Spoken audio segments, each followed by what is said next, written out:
Good morning everyone, कैसे हैं आप सब लोग। मेरा नाम है राहुल और मैं दूंगा आपको ऑल सब्जेक्ट का practice set. Rahul Pandey official Telegram channel है, you can join this for PDF and more information. पहला क्वेश्चन है, बहुवचन कौन सा नहीं है। तो वचन देखो कितने होते हैं। वचन होते हैं दो, एक वचन और बहुवचन हिंदी के अंदर। ठीक है, अब देखो कौन सा बहुवचन नहीं है। हस्ताक्षर, दर्शन, बाल, होश, प्राण, समाचार, ये सब क्या आते हैं, ये सब हमेशा आते हैं नित्य बहुवचन में, जबकि जनता नहीं है। जनता एक वचन में आएगा। आंसर आएगा सी। नेक्स्ट है, ये कह रहा है इसमें, इन फूलों का रंग बहुत सुहावना है। का किस कारक का चिन्ह है। कारक कोई प्रसर्ग या व्यक्ति चिन्ह कहते हैं यार, याद रखना। इनकी संख्या होती है 8। काकी के रारी रे नानी ने, ये सब आते हैं संबंध में। अपादान में से आता है, किसमें, अलगाव में, घृणा में, कंपेयर में, उत्पन्न होने में कहीं से, ठीक है, और दूरी होने में, और किसी से मतलब डरने में भी आता है। ठीक है, याद रखना। अधिकरण में आता है मैं पेपर, कर्म में आता है को सजीव के साथ आता है, निर्जीव के साथ नहीं आता। आंसर क्या आ जाएगा इसका, बी। नेक्स्ट, बोलने वालों के लिए जिन सर्वनाम का प्रयोग होता है उसे क्या कहते हैं। जो बोलता है वो होता है उत्तम, जो सुनता है वो होता है मध्यम, जिसके बारे में बात हो रही होती है वो होता है अन्य। सर्वनाम के भेद कितने, भेद होते हैं 6। कौन कौन से, पुरुष निश्चय, अनिश्चय, संबंध, प्रश्न, निज। संख्या पूछ ले सर्वनाम की तो 11 लगाना। आंसर क्या हो जाएगा इसका, आंसर हो जाएगा ए। नेक्स्ट, इसमें बताना विशेषण शब्द का चयन करो। विशेषण कितने प्रकार होते हैं, 4। गुणवाचक, संख्या, परिमाण, सार्वनाम। ठीक है, पितृ से याद रखो, पैतृक संपत्ति, ये क्या है, पैतृक क्या है, गुणवाचक विशेषण। अच्छा याद रखना, श्रेष्ठ के साथ कभी भी श्रेष्ठतम वगैरह मत कर देना, गलत हो जाएगा। ठीक है, इष्ट के साथ तम प्रत्यय नहीं आता, ये याद रख लो अलग से। पिता क्या बताओ, जातिवाचक संज्ञा। ठीक है, आंसर है इसका डी। नेक्स्ट, चिड़िया आकाश में उड़ रही है कौन सी, अकर्मक होती है। उड़ना क्या है, क्या उड़ रही है, क्वेश्चन करो क्या उड़ रही है, कोई जवाब आएगा, नहीं आएगा। जवाब आएगा चिड़िया उड़ रही है। जब भी जवाब में आपको कर्ता मिल जाए तो वो अकर्मक होती है। अच्छा, क्रिया के मूल रूप को क्या कहते हैं, धातु कहते हैं। क्रिया कर्म के आधार पर 2 प्रकार की होती है, सकर्मक, अकर्मक। आंसर आएगा ए। नेक्स्ट, वर्तमान काल में कौन सा है इसमें, ये बताना है वर्तमान काल। तो वर्तमान काल 5 प्रकार का होता है। थाथी थे, पास्ट में आता है, ये भी गया, ये भी गया। ठीक है, मैं तुम्हारा पत्र पढ़ रहा हूँ, अचानक बिजली कौंध उठी, ये क्या है, सामान्य भूत। ठीक है, पढ़ रहा हूँ, अभी कर रहा हूँ ना, ये क्या हो जाए, कंटिन्यूस टेंस है, वो भी प्रेजेंट कंटिन्यूस। प्रेजेंट कंटिन्यूस को हिंदी में क्या बोलते हैं, तात्कालिक या अपूर्ण वर्तमान। ठीक है, दोनों बोला जाता है, तात्कालिक बोला जाता है। आंसर आएगा क्या, बी। भूतकाल कितने प्रकार का होता है, 6, ये भी याद रखना। नेक्स्ट, नैसर्गिक का विपरीत बताना है। तो नैसर्गिक का पहले तो एक चीज़ याद रखो, इसका पर्यायवाची पूछा जाता है, नैसर्गिक या प्राकृतिक। प्राकृतिक ये क्या होता है, इसका पर्यायवाची। और कृत्रिम क्या होता है, इसका विपरीत होता है। आंसर आएगा डी। नेक्स्ट है, तुम्हारे मुंह में घी शक्कर, मतलब क्या है, ईश्वर करे तुम्हारा समाचार सत्य हो। आंसर आएगा ए। नेक्स्ट है, चिन्ह कैसे लिखते हैं। देखो चिन्ह ऐसे लिखा जाता है, चे, इस तरीके से। तो इसका मतलब क्या होता है, इसका मतलब होता है चे हा आधा है ना पूरा। इस चीज़ को याद रखना, उज्ज्वल लिखना सीख लो। ठीक है, आशीर्वाद, आशीर्वाद, ये रा देखना, रा बा पे उड़ता है, बस ये पूछा जाता है। उज्ज्वल में 2 आधे आधे जाते हैं, ये ध्यान रखने वाली बात है। ज्योत्सना, इसमें ता भी याद आता है और सा भी याद आता है, यहाँ पे गड़बड़ करता है। अब इसमें चिन्ह कौन सा है, ये तो गलत है। और देखो चिन्ह, अब इसमें ये ची कर दिया ना, इसलिए ची कर दिया, गलत है, ये वाला सही है, सी। नेक्स्ट, अब ये कह रहा है होगा होगी किस में आते हैं, होगा होगी आते हैं संदिग्ध में। संदिग्ध कहाँ दे रखा है, यहाँ और यहाँ। खाता तीते किस में आते हैं, वर्तमान में। तो आंसर आ जाएगा ए। नेक्स्ट है, सुरेश गीत गा रहा था, रहा किस में आता है, अपूर्ण या तात्कालिक। ठीक है, तो ये कहाँ गया, अपूर्ण कहाँ दे रखा है, यहाँ दे रखा है। आसन में आता है। ठीक है, नेक्स्ट, कौए का स्त्रीलिंग कैसे बनाते हैं, नर और मादा लगा के बनाते हैं, नर कौआ या मादा कौआ। ठीक है, आंसर आएगा डी, याद रखना। अच्छा, पक्षी के साथ क्या लगाया था, वृंद। ठीक है, ये भी याद रखो। और अध्यापक, अध्यापक के साथ क्या आता है, अध्यापक, थोड़ा चलो अभी थोड़ा सा डाउट हो रहा है, रहने देते हैं। नेक्स्ट क्वेश्चन है आपका, आईपीएल 2022 का खिताब किसने जीता है। देखो याद रखना, आईपीएल कौन सा नंबर का है, 15वें नंबर का है। इसके सेमीफाइनल में कौन कौन पहुंचा था, आरसीबी और राजस्थान रॉयल और गुजरात टाइटन और लखनऊ। गुजरात ने तो हराया था लखनऊ को, इसीलिए ये पहुंची थी फाइनल में। और आरसीबी को हराया था राजस्थान रॉयल ने, तो ये भी पहुंची थी। इसके कैप्टन कौन है, हार्दिक पांड्या, और इसके कौन है, संजू सैमसन। जीता कौन है इस बार? तो ये जीता है कौन? गुजरात टाइटंस, ये याद रखना इस। और एक चीज़ ये भी याद रखना, 7 विकेट से भी जीता है। इतने ज़्यादा क्वेश्चन पूछेगा ना, हद से ज़्यादा इससे, ठीक है। ऑरेंज कैप पर्पल कैप याद रख लेना। ऑरेंज कैप रन से रिलेटेड, पर्पल कैप विकेट से रिलेटेड। ये पर्पल कैप किसको मिली है? युजवेंद्र चहल को। ये सब याद रखना, आंसर आएगा डी। नेक्स्ट है, इसमें कह रहे हैं तंबाकू निषेध दिवस पुरस्कार किसको मिला है? कब मनाते हैं हम? 31 मई, ठीक है। तो झारखंड को मिला है, याद रखना। आंसर क्या आ जाएगा? सी। कोल कैपिटल ऑफ इंडिया किसे कहते हैं? ये कहते हैं धनबाद को। सेंट्रल कोल फील्ड का हेडक्वार्टर कहाँ है? रांची में। ये दोनों याद रख लेना, ठीक है। और अच्छा ये बताना, पलामू कहाँ पे है? पलामू कई बार पूछा था। मध्य प्रदेश में सांची का स्तूप है, ये याद रखो। चंदेल शासक कहाँ थे? यहीं पे ही थे, ये भी याद रखो। मध्य प्रदेश से कान्हा नेशनल पार्क याद रखो, ठीक है। राजस्थान से क्या याद रखोगे? रावत बाटा न्यूक्लियर पावर प्लांट याद रखो। यहीं से केवला देव याद रखो, ठीक है। सांवर लेक याद रखो, ठीक है। उड़ीसा से याद रखो, क्या उड़ीसा से याद रख सकते हो आप? छोड़ो, अभी उड़ीसा का छोड़ देते हैं, झारखंड याद रख लो। आंसर है इसका झारखंड। नेक्स्ट है, उत्तर भारत के पहले औद्योगिक बायोटेक पार्क का उद्घाटन कहाँ हुआ है? तो ये हुआ जम्मू कश्मीर, ठीक है। अच्छा, जम्मू कश्मीर में हैरत और कंचोत, ये दो क्या मनाए जाते हैं उत्सव? डल लेक और बुलर लेक यहीं पे ही है, ठीक है। और खीर भवानी मेला यहीं पे ही लगता है, ये भी याद रखना, ठीक। और हिमाचल से क्या याद रख सकते हो? हिमाचल में पिन वैली नेशनल पार्क यहीं पे ही है, ठीक है। और यहीं पे ही 2 पास हैं, एक तो रोहतांग पास, और क्या याद रखोगे? और है सिपकिला पास, ठीक है। ये दोनों याद रखो। दिल्ली का पुराना नाम इंद्रप्रस्थ याद रखो। गुलाम खिलजी सैयद गुलाम खिलजी तुगलक सैयद लोदी, 5 वंशों ने इस पर शासन किया, ये पूछे जाते हैं बार बार। आंसर क्या आ जाएगा? जम्मू कश्मीर। नेक्स्ट, ये कह रहे हैं मुंबई फिल्म फेस्टिवल में 17वें समारोह में कंट्री ऑफ फोकस कौन रहा? तो बांग्लादेश रहा है, ठीक है। क्या रहा है? बांग्लादेश। अच्छा, बांग्लादेश से याद रखना, संस्कृति अभ्यास हम किसके साथ करते हैं? इसी के साथ। और मैनामती मैत्री ये भी करते हैं बांग्लादेश के साथ। बांग्लादेश के साथ हमारा कौन सा नदी जल विवाद है? तीस्ता। और यहीं पे ही कौन सा पोर्ट? चिटगांव पोर्ट, ये भी यहीं पे ही है, ठीक है। यूके की करेंसी पूछी जाती है पाउंड स्टर्लिंग, बहुत ज़्यादा। माली की कैपिटल क्या है? बमाको, ये भी याद रखना। इंडोनेशिया की क्या है? जकार्ता। आंसर क्या आ जाएगा इसका? ए।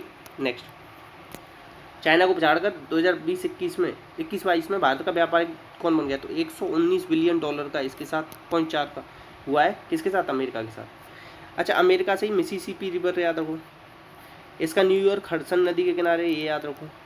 49 पैरेलल याद रखो इसके और कनाडा के बीच सबसे बड़ी पैरेलल रेखा है, ये भी याद रखना, ठीक है। और बस आंसर क्या आ जाएगा इसका? डी। नेक्स्ट, अब ये कह रहा है, देखो इस थोड़ा सा धुंधला है, मैं समझा देता हूँ, बहुत आसान रहेगा। 3 साल पहले का एवरेज वो दे रखा है आपको अनुपात 11:9:1, किस किस का? माता पिता और बच्चे का, ठीक है। वर्तमान में बतानी है पिता की उम्र। वर्तमान में पिता की उम्र क्या दे रखी है? 36 दे रखी है, 30 दे रखी है, 33 और 27।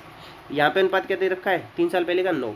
अब इन सब में से 3 साल घटाओ, इसमें से घटाओगे 33, इसमें से घटाओगे 27, इसमें घटाओगे 30, इसमें से घटाओगे 24। अब 9 से कौन सा कट रहा है? केवल ये 27 कट रहा है, तो इसीलिए आंसर क्या हो जाएगा? 30। 1 सेकंड में करने वाला क्वेश्चन है। अब ये कह रहा है कि एक मजदूर प्रति सप्ताह 5,000 रुपये प्राप्त करता है, ठीक है। 10% तो उसकी मजदूरी में वृद्धि हुई, 5% कमी कर दी उसने काम करने में, तो 10 प्लस के माइनस के 5, और फिर क्या आ जाएगा? माइनस 10 गुणा 50/100। तो यहाँ से क्या आएगा? 5, ठीक है। और 5 में से 0.50 गई तो कितना बचेगा? ये बच जाएगा 4.50। अब देखो इसमें 4.50 की वृद्धि होनी चाहिए, 4% कितना होगा? 5,000 का 4% हो जाएगा 5,200, ठीक है। अब 0.50% इससे थोड़ा सा ज़्यादा होगा, तो क्या आ जाएगा आंसर? 5,225। अब अगर आपको 0.50 निकालना हो तो कैसे निकालोगे? 0.50 होता है 1/2, ठीक है। 1/2, 2 से कितनी बार जाएगा? ये 25 पे, तो वही 25 यहाँ ऐड हो रहा है, ठीक है। नेक्स्ट, अब ये कह रहा है ए बी से 4 गुना ज़्यादा कुशल है, तो देखो ए लिख लो, बी लिख लो। ए 4 गुना ज़्यादा है तो 1:4 आ गया, ठीक है। दोनों मिल गए कितने दिन में? 4 दिन में पूरा। 4 और 5, 5 और 20। बी कितने दिन में करेगा? बी का अनुपात 1 है, तो इसमें 1 से भाग लगा दो, आंसर आएगा बी।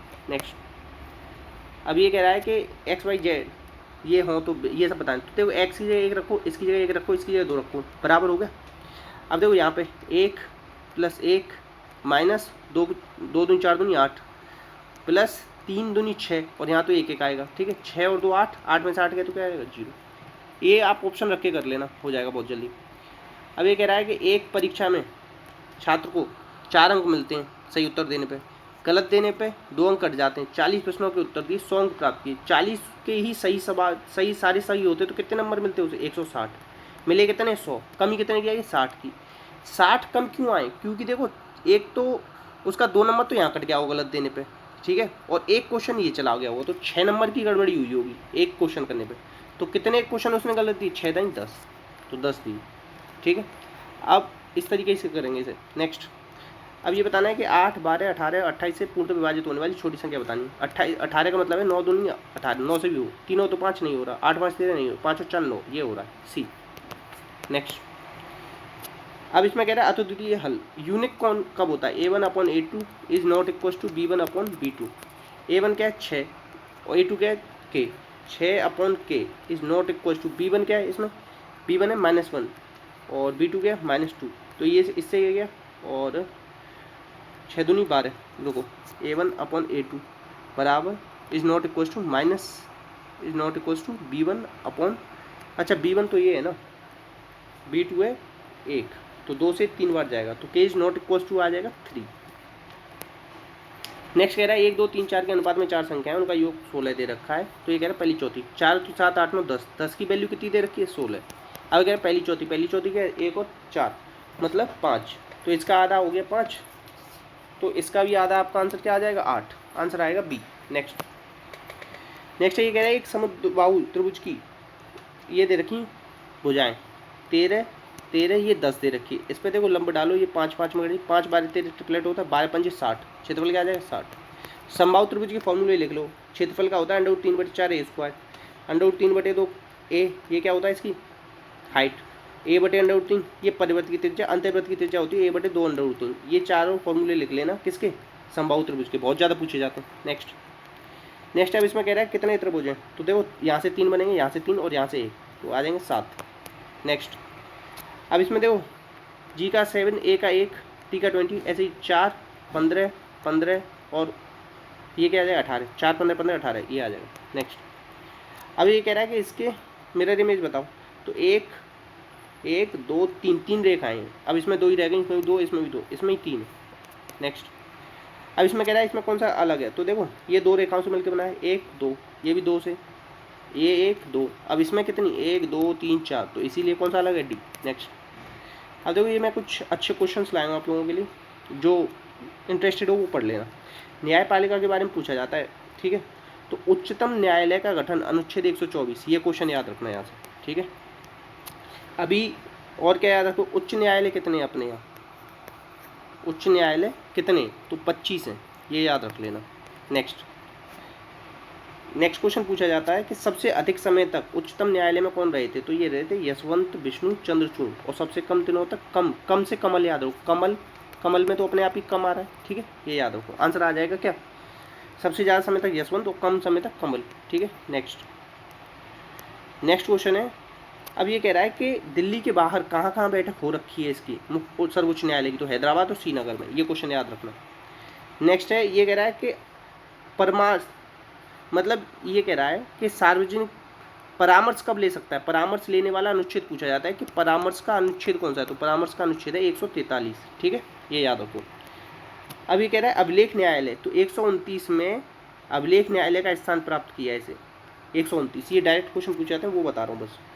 अब ये कह रहा है कि जब भी सर्वोच्च उच्चतम न्यायालय में संविधान का निर्वचन मतलब संविधान की इंटरप्रिटेशन होगी ना, तो उसकी सुनवाई में कितने होने चाहिए न्यायाधीश, तो कम से कम 5 होने चाहिए, ठीक है, ये भी याद रखो।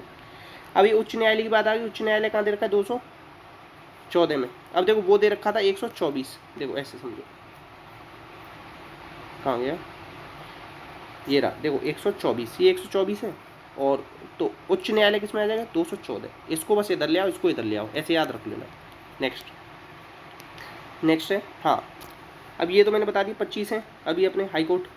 नेक्स्ट, अब देखो ये पूछे जाते हैं लिमिट से ज़्यादा, बहुत पूछा जाता है कि कौन से हाई कोर्ट का क्षेत्र कहाँ पे लगता है, तो उसमें कौन कौन से सबसे ज़्यादा पूछे जाते हैं, पहले तो ये याद रखो पंजाब हरियाणा चंडीगढ़ इनका एक साथ लगता है, असम नागालैंड मिजोरम और अरुणाचल प्रदेश इनका एक साथ लगता है, ये बहुत पूछा जाता है। कलकत्ता में किसका और लगता है? अंडमान निकोबार का। और मुंबई में गोवा का भी लगता है, दादर नगर हवेली का भी लगता है। ठीक है, ये याद रख लेना जो मैंने बताए हैं, ये बहुत ज़्यादा पूछे जाते हैं। अब नेक्स्ट क्वेश्चन है, अब ये कह रहा है राष्ट्रपति के बारे में। राष्ट्रपति किस आर्टिकल में दे रखे हैं? 52। ठीक है, और इनके पद की योग्यता 58, योग्यता 58 और वैसे 52। और इसका इनका निर्वाचन किस में दे रखा है? 55 में। ठीक है, ये भी याद रखना। और निर्वाचन कैसे होता है? समानुपात प्रतिनिधि के।